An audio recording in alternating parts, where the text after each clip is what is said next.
Probably would not know him, but he's the guy behind all of the wonderful stuff at PVR. Our session this morning is on social networking, and it's quite interesting that we have Chris with us.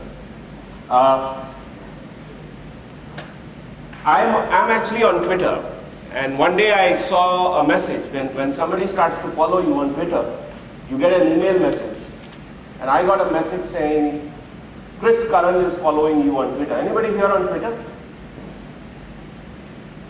Twitter? Okay, so we have 5 people who tweet. I don't know how you found me, Chris. I still haven't asked you that question. But you're always curious, why do people follow you? So I immediately clicked on his link. You can go and then check out who it is that is following you. A lot of times it turns out to be people who you don't want yourself followed. And so you can block them. So I always quickly check who these people are. And I found Chris, and I found his blog. It's called CIO-dashboard.com. Thank you. And I immediately referred that link to Anuradha, who manages our CTO forum. And she immediately contacted Chris, and here is Chris. So I wanted to ask you this morning, how many of you use social networking? Wow, quite a few. Quite a few. LinkedIn? Most people use LinkedIn. Facebook? Wow.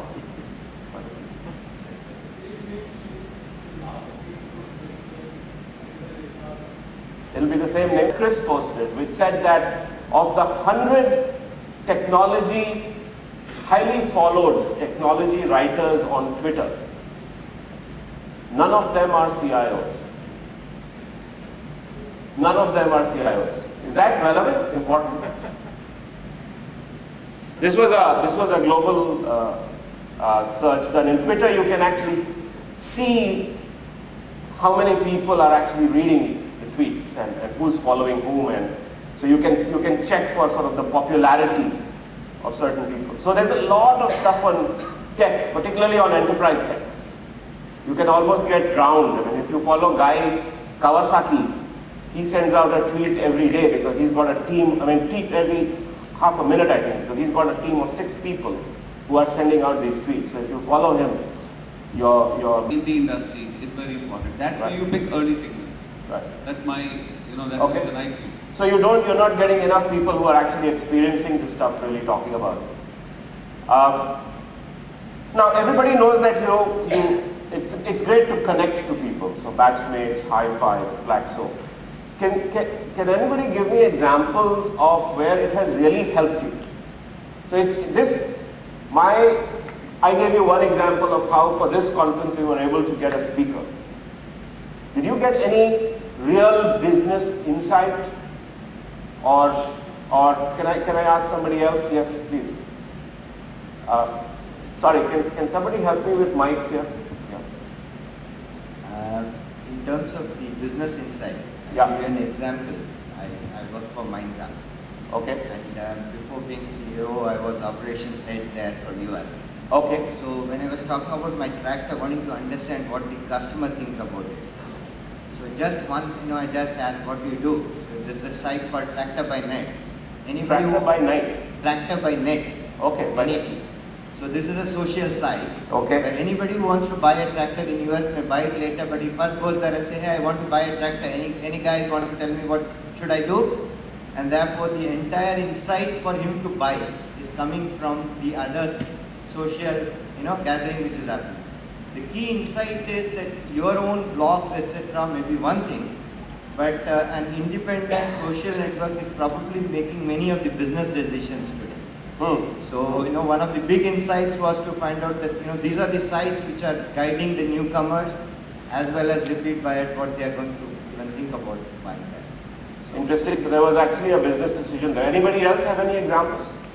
A lot of people said they were using social networks. So is this not being useful? Are you not finding it useful? Sorry, could you just give me that mic? Yeah. name is Rakesh. I'm from Easy Cabs. It's not really useful. It's a waste of time. Anybody? I'm sure somebody thinks that way. No? No? There's a lot of wastage of time here. There is a lot of wastage of time. Which ones do you use and why do you think it's wasted? It's not because whether, like somebody sends you a link and individually whether if you want to go see the profile, first of all, you have to register yourself.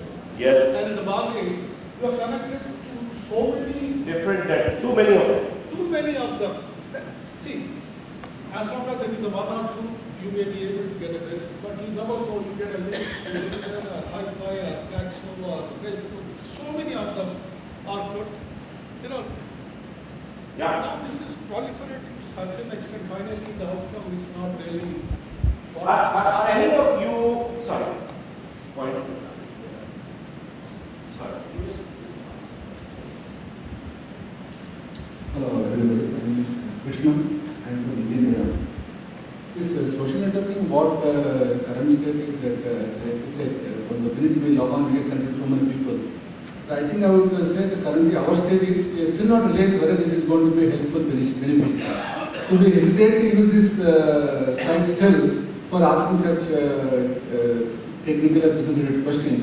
Once we slightly mature and find some people asking questions and getting solutions, then we may get that confidence, yes, this can be used for this. But at the moment, we are still not very sure whether this social site should be used and can be used for this kind of solutions. So I'm going to get to my experts in a minute. Please don't feel left out. I'm just trying to, to market something, to drive an initiative internally. Yeah, please go ahead and then I'll come to it. My experience is basically when this social networking thing started, there was all this Facebook, Twitter and everything. And I went ahead and logged into all. And then I started receiving a lot of invitations and I started accepting all. Finally I realized that there was a mix in the personal and the professional contacts. So finally I ended up deleting all of them. And now I realize that I don't have any social networking this thing. So I'm still waiting and then waiting to find out that when this thing differentiates out, then I think it will more reasonable to get into a social network. Thank you. That was an interesting point. One, perhaps some of you can talk a little bit about how do you separate the public and the private? Because suddenly what happens is on each of these you have your niece and nephew and son and, well, sons and daughters usually don't join their parents on a social networking site. In fact, they don't want you to. But you often have friends as well as professional, and what do you really do? You don't want to share the same life, or maybe you do. In fact, on that point, we've taken a dual approach. Yeah. On the one hand, we had a problem where a lot of our people were accessing